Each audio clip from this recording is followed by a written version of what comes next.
Dito kami nagluto sa chimney, sa Anggiti. Kasi paghapon na at saka sa gabi malamig. Kasi autumn season na kaya dito na ako nagluluto sa chimney dito sa bagong kusina namin. Ayan, oh. Ayan silangga, oh. Ayan, oh. Hindi pa ako nakaligpit kasi ano, ayan, oh. Kaya ano ano na ito, nakahain anong tawag dito? Nakahain na ito. Kaya nilagay ko na yung yung cover nitong chimney. So maya-maya kakain na kami. Ayan. Libre gasol kasi mahal ang gasol. So mas gusto ko nga magluto ng ng dito sa kahoy, dito sa pugon. Kasi mas mas komportable ako magluto lalo dito sa loob kasi kung sa labas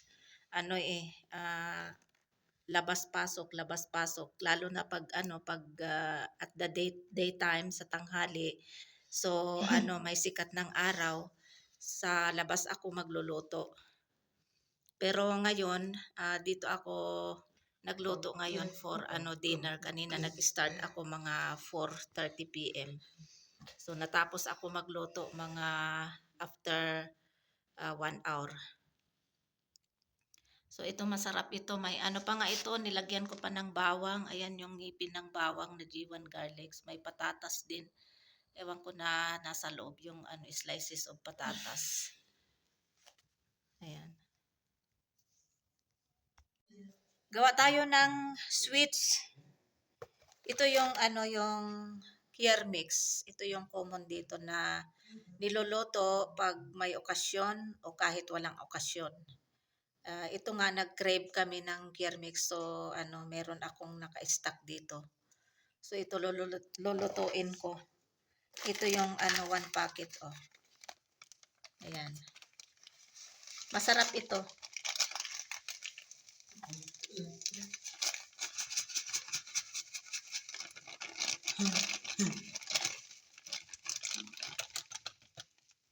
Tapos ang nilagay ko lang dito ay ito lang 250 ml lang na milk pack. Tapos dinagdagan ko ng tubig. No need to add sugar na kasi may added sugar na ito. May sugar nang nailagay sa sa packet dito. Ayan, wala akong pang toppings na nuts. So kahit walang problema kasi meron na dito may mga naka mix na dito na na mga nuts, o yan.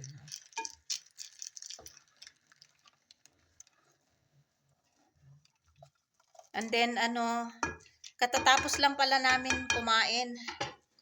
Ayan, nagluto ako ng ano ba ito? Plau. Chicken plau with potato. So tapos na kaming kumain. And then my partner na yung reta ba? 'Yun. Ayan, o reta. Kaya konti na lang natira.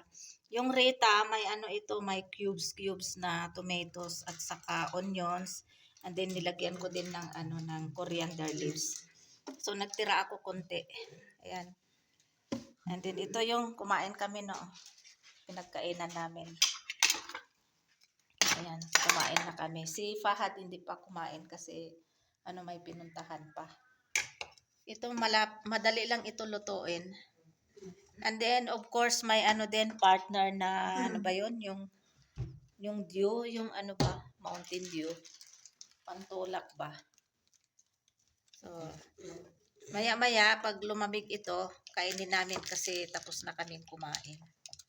Ayan. Masarap ito, Kier mix. Ito yung sweets na dito sa Pakistan. Pag may kasal din, ito din yung mga hinahanda nila na na sweets.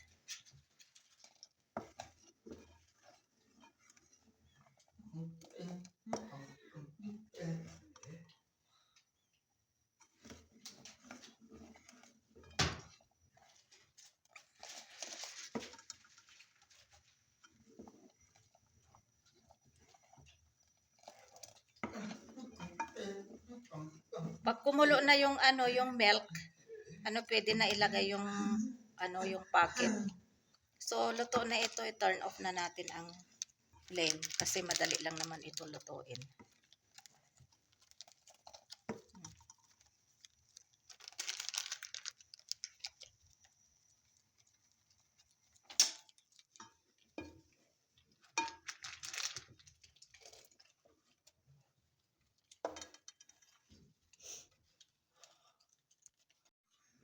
Ayan malapot-lapot pa nga ito eh. Dinagdagan ko na nga ng tubig, pero malapot pa rin. Pero okay lang ito. Ayan. Here mix. Ito yung para kay Fahad natira na dew. Bali, 4 kaming kumain dito sa isang malaking plate. Para ganito kami kumain dito pag sabay-sabay. Minsan di kami sabay-sabay kumain. Pero ngayon masarap ang ang pagkain kaya sabay-sabay kaming kumain at saka gutom na rin ako, gutom na rin kaming lahat. Sila Kay, ako, si Langga at saka si Fatma. So bali kumain kami, sinusubuan lang namin si Langga kasi hindi naman siya marunong magkamay o kaya magkutsara.